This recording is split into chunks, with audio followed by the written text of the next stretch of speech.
Now I start the class.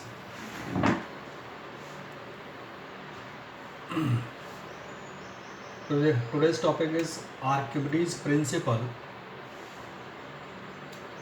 जैसे कि हमने पहले थोड़ा बहुत एक व्यू दिया था, समझाया था कि आर्किमिडीज प्रिंसिपल किस पर बेस्ड है। इससे पहले हम लोग बायोन फोर्स, अपथ्रस्ट फोर्स पढ़ चुके हैं, जो कि डिस्प्लेस्ड वाटर के अमाउंट के या वेट के इक्वल होता है। ठीक है, तो आज हम बच्चों पढ़ने जा रहे हैं आर्किमिडीज प्रिंसिपल के बारे में।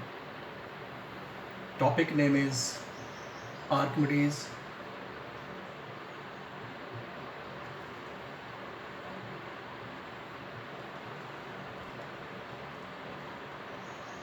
प्रिंसिपल।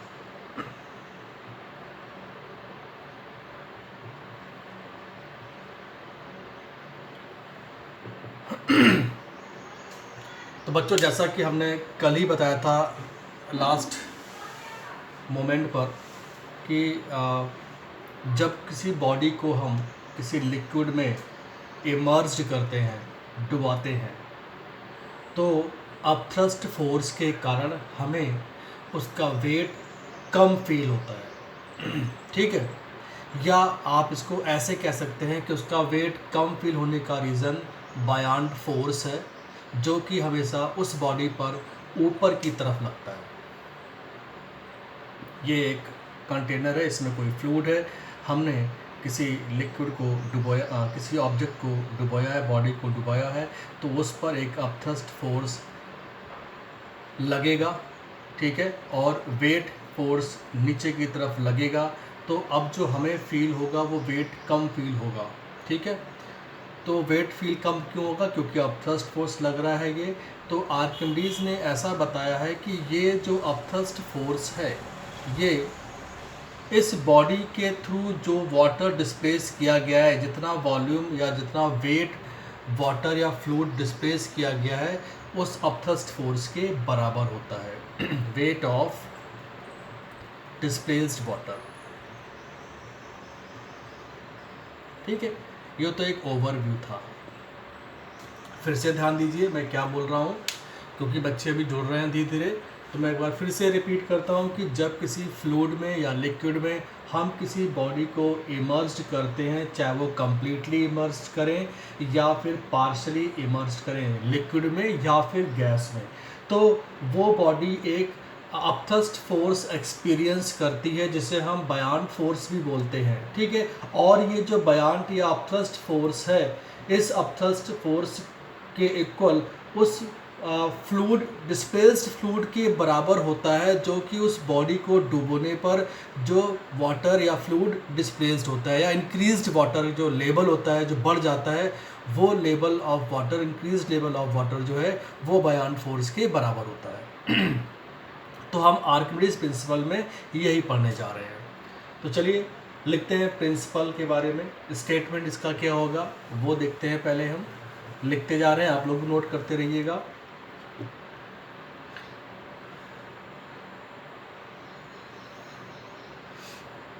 चलिए, बच्चे सारे आ चुके हैं, 46 अभी हैं। तो देखिए स्टेटमेंट।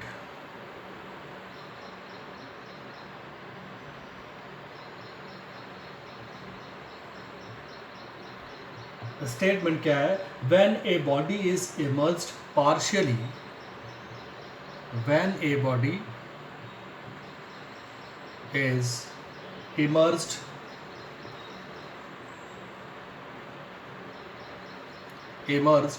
partially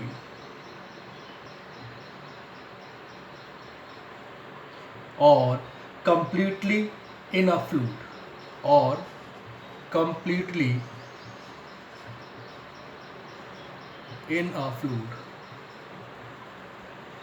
फ्लूइड बोले तो लिक्विड और gas,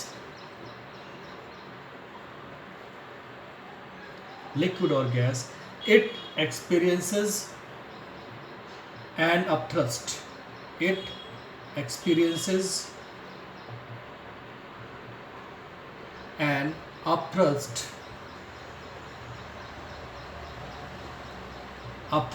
or buoyant force.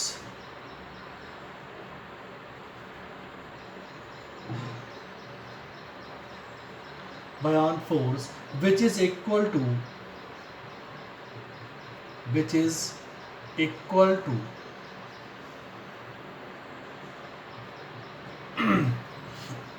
the weight of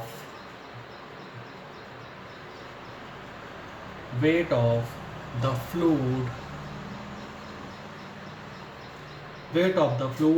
displaced by the body.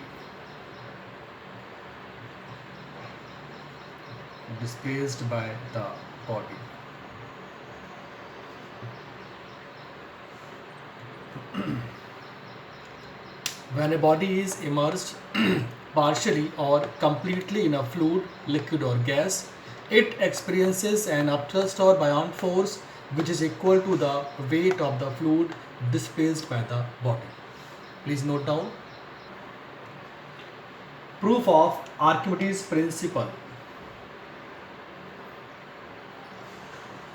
Proof of Archimedes principle.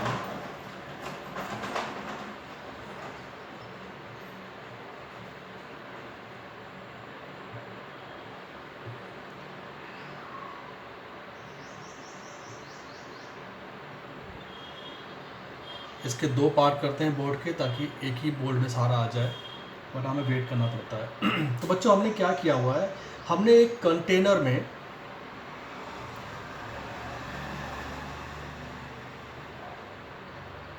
एक कंटेनर है और इस कंटेनर में बिल्कुल अपर सरफेस तक हमने फ्लूइड या लिक्विड भर दिया है, ठीक है। और इस लिक्विड की डेंसिटी है rho, density of liquid rho, RHO rho, ठीक है बच्चों।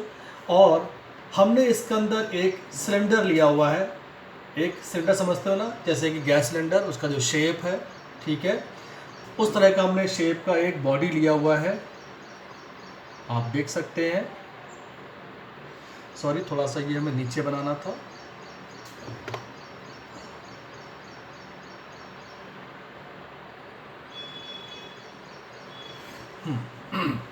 तो हमने एक सिलेंडर लिया हुआ है इस तरह का, ये देखिए, ये सिलेंडर, ठीक है, जिसका क्रॉस सेक्शन एरिया A है, small a, cross section area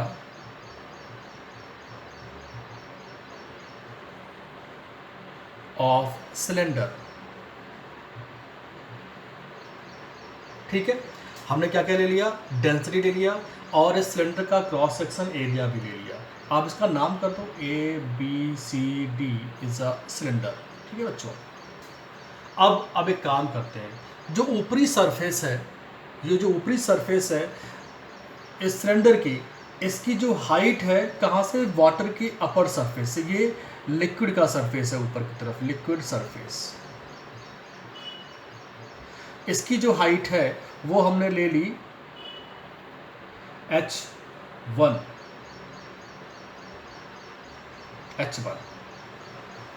ठीक है। तो आप कह सकते हैं h1 is height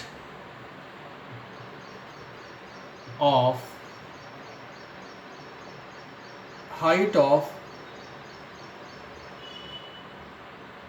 upper surface,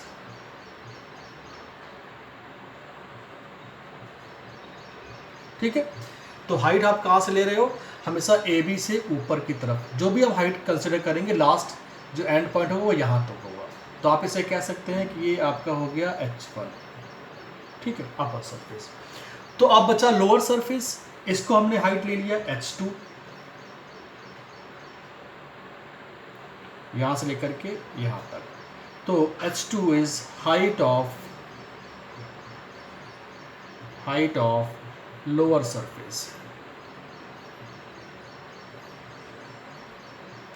तो बच्चों ये हाइट h1 h2 जो है, ये सरफेस AB और DC की बात चल रही है, कहाँ से, इस लिक्विड के अपर सरफेस से ली हुई हाइट है। बात समझ में आपको आई? अच्छा, मान लेते हैं कि इस AB सरफेस पर, यहाँ पर और इस डीसी सरफेस पर मान लीजिए प्रेशर P1 है, ठीक है। तो प्रेशर P1 निकालना बड़ा आसान होता है, तो कह सकते हैं pressure at AB surface, pressure at AB surface.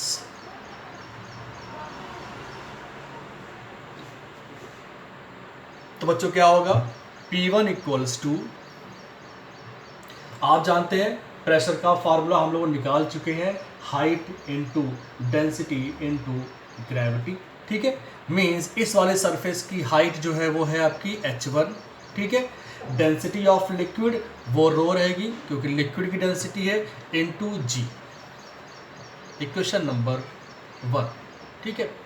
Equation 1 मत मानो अभी, क्योंकि अभी निकालते हैं लास्ट में और तो बच्चों ये तो हो गया pressure at the height H1 at the B surface, AB surface पर। तो बच्चों अगर हम यहाँ पर निकालते हैं फोर्स का फार्मूला यानी कि थ्रस्ट का formula, so thrust at AB, ठीक है।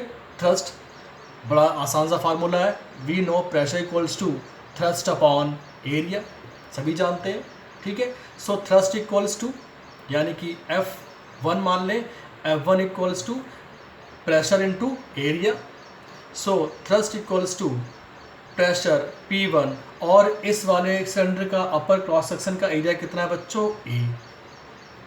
यहाँ पुट कर दें तो ये हो जाएगा F1 equal to H1 rho G into A। अब डालते क्वेश्चन नंबर 1, ठीक है बच्चों। सिमिलरली एट हाइट H2, ठीक है, फॉर DC सरफेस। तो बच्चों P2 क्या हो जाएगा, P2 equals to H2 rho G and thrust क्या हो जाएगा, F2 equal to P2 into area, so P2 into area और P2 कितना है, H2 rho G into A। So thrust at the lower surface F2 equals to H2 rho G A, equation number 2। तो बच्चों यहाँ तक note करिए। अब यहाँ पर समझने वाली बात आई है, वो कैंसिल आउट कर देंगे, ठीक है।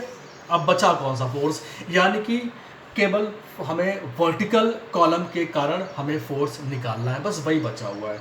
तो फोर्स या resultant force due to vertical column, resultant force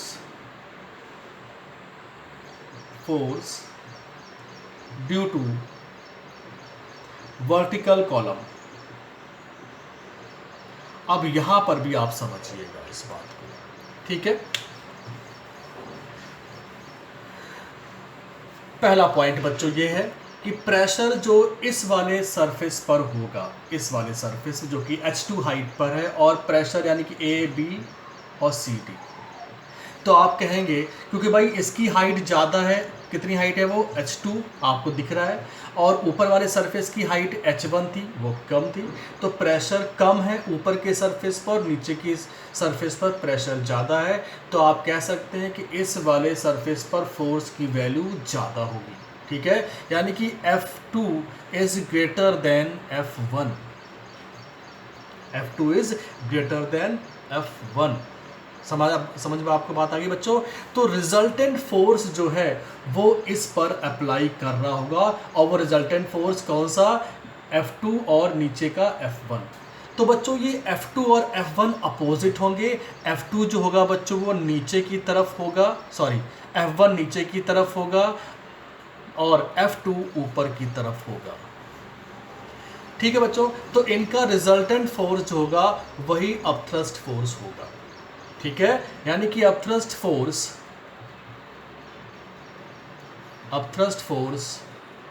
जो होगा वो F2 माइनस F1 होगा, क्योंकि ये फोर्स एक्चुअल में डेवलप कब होता है, ये फोर्स डेवलप तब हुआ होगा जब ये सिलेंडर डुबोया गया होगा और इसने जो वाटर डिस्प्लेस किया होगा, उस वाटर डिस्प्लेस के वेट के कारण ही ये फोर्स डेवलप हुआ होगा। So U equals to F2 minus F1, put the value F2 and F1. So F2 is H2 rho G A, ठीक है, माइनस वही कंपेयर कर लें, अब बिना देखे कर सकते हैं, H1 रो जी ए, ठीक है। तो बच्चों अब हम कॉमन ले लेते हैं। सो U इक्वल्स टू क्या क्या कॉमन आ जाएगा बच्चों, हमारे पास रो जी ए कॉमन आ जाएगा। सो रो जी ए कॉमन आ गया, क्या हो गया बच्चों, H2 माइनस H1, ठीक है। तो बच्चों H2 माइनस H1 है क्या, हाइट ऑफ सिलेंडर है। आप देख सकते हैं ये जो बच्चों आप H2 माइनस H1 निकालेंगे तो ये हाइट ऑफ सिलेंडर होगा। This value is height of cylinder, height of cylinder, ठीक है। आप समझ पा रहे हैं इस बात को बच्चों। तो अब क्या करते हैं, जब हाइट ऑफ सिलेंडर है तो बच्चों ये जो पोर्शन है, अगर आप किसी क्रॉस सेक्शन एरिया से हाइट को मल्टीप्लाई कर दें तो बच्चों आता है volume. So U equals to rho G V, volume. Volume बच्चों किसका है, ये भी वॉल्यूम सिलेंडर का वॉल्यूम है। सो V is volume of cylinder, ठीक है। अब देखो यानी कि अब थ्रस्ट फोर्स U इतना आया। अब आप देखो आप इसको कैसे डिफाइन करेंगे, अगर आप ध्यान से देखो बच्चों, ये रहा वॉल्यूम, ये रहा डेंसिटी, ठीक है, और ये रहा आपका G की वैल्यू।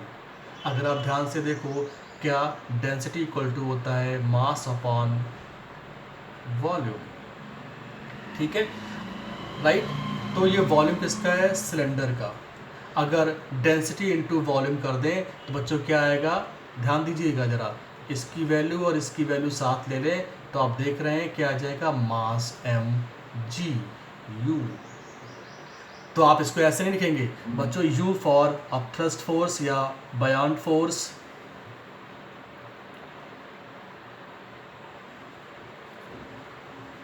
बयान force equal to weight of displaced fluid. बात समझ में आपको आ गई कि कितनी काम का वैल्यू निकाल के दिया हमने आपको। सो प्लीज बच्चों note down, product of volume of the body, the density of liquid, the density of liquid and the acceleration due to gravity, ये हमने रिजल्ट पाया है, ठीक है। gives the weight of the liquid displaced, ठीक है, displaced, ये हमारे पास रिजल्ट आया। और क्या है रिजल्ट, अब ध्यान दीजिएगा यहां पर, when a body is submerged in a liquid, it experiences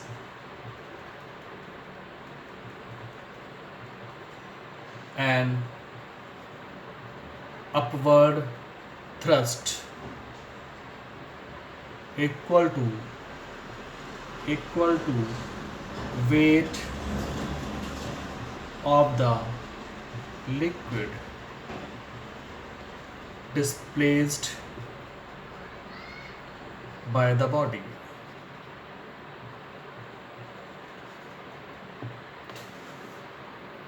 बच्चों में अच्छी तरह से पता है कि ये चैप्टर जब 11th में, ये 11th के सेकेंड वॉल्यूम में है फिजिक्स में, इस पर न्यूमेरिकल्स ऐसे ऐसे आते हैं कि आपको न्यूमेरिकल्स पढ़ने के बाद ये लगेगा सर ने ये टॉपिक तो पढ़ाया ही नहीं है, ऐसा लगेगा आपको। बट रियली में वो ऐसे पजल टाइप के क्वेश्चंस होते हैं JEE और नीट में और CET में कि आपको लॉजिक जब तक समझ में नहीं आए, जैसे आपने केवल हमेशा 2+2 ही 4 पढ़ रखा है, लेकिन क्या केवल 2+2 ही 4 होता है? 1+3 भी तो हो सकता है, ठीक है। तो यानी कि आपको लॉजिक अगर समझ में दिमाग में आया है तो ही आप इनके न्यूमेरिकल को सॉल्व कर सकते हैं, क्योंकि ये बच्चों 9th-10th नहीं अब पढ़ने जा रहे हैं, अब आप पढ़ेंगे 11th में। तो आप अपनी हैबिट ऐसे बना लें कि पर डे जो भी कुछ आपको पढ़ाया जाए उसका रिवीजन, उसका मन से मनन, यानी कि मन से उसको कितना समझ में आया है, ईमानदारी से उसको आप देखिए, ठीक है। पर डे के नोट्स आप बनाइए, उसको दिमाग में बैठाइए, लर्न कीजिए उसको, क्योंकि बच्चों हमारी पढ़ाई की जो बेस्ट जो टाइम है यही टाइम है। इसके बाद अगर आप सोच लेंगे कि एग्ज़ाम टाइम में पढ़ लेंगे तो बच्चों उसमें फ्रस्ट्रेशन, एग्ज़ाम का प्रेशर आपको पढ़ने नहीं देगा। जितने आप अच्छे मन से, खुश मन से आप पढ़ लेंगे, अच्छी तरह से याद हो जाएगा, उतना आप प्रेशर में नहीं पढ़ सकते, उतना अच्छा नहीं आता है। तो बच्चों नेक्स्ट टॉपिक स्टार्ट करते हैं, डेंसिटी। बच्चों नोट हो गया ये?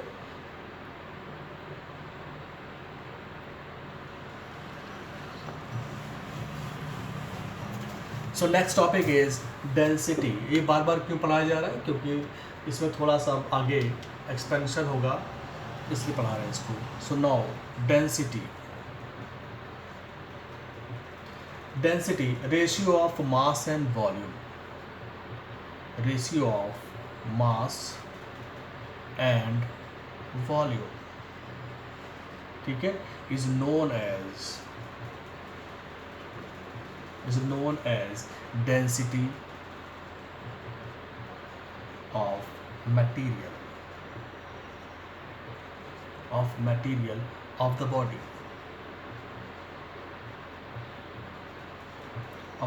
ठीक है। सो डेंसिटी इक्वल्स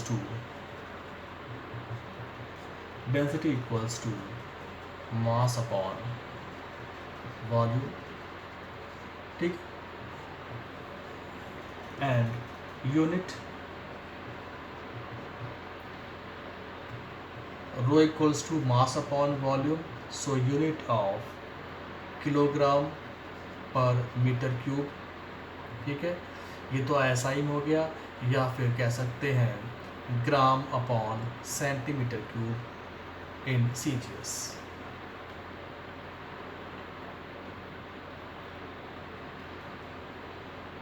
नोट कर लें।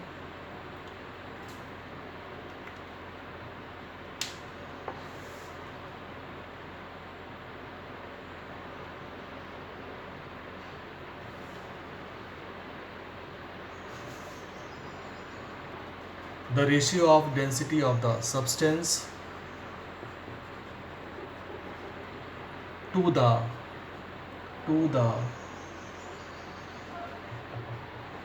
density of water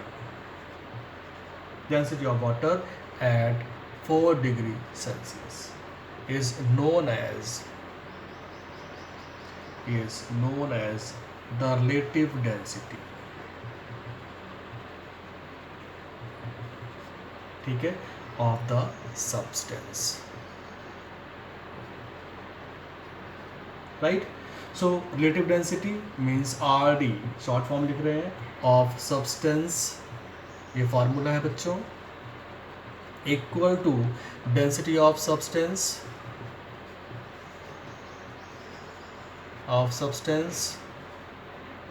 whole upon density of water,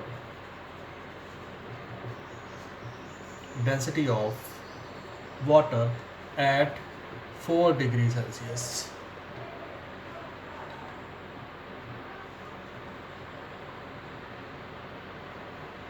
It is a pure number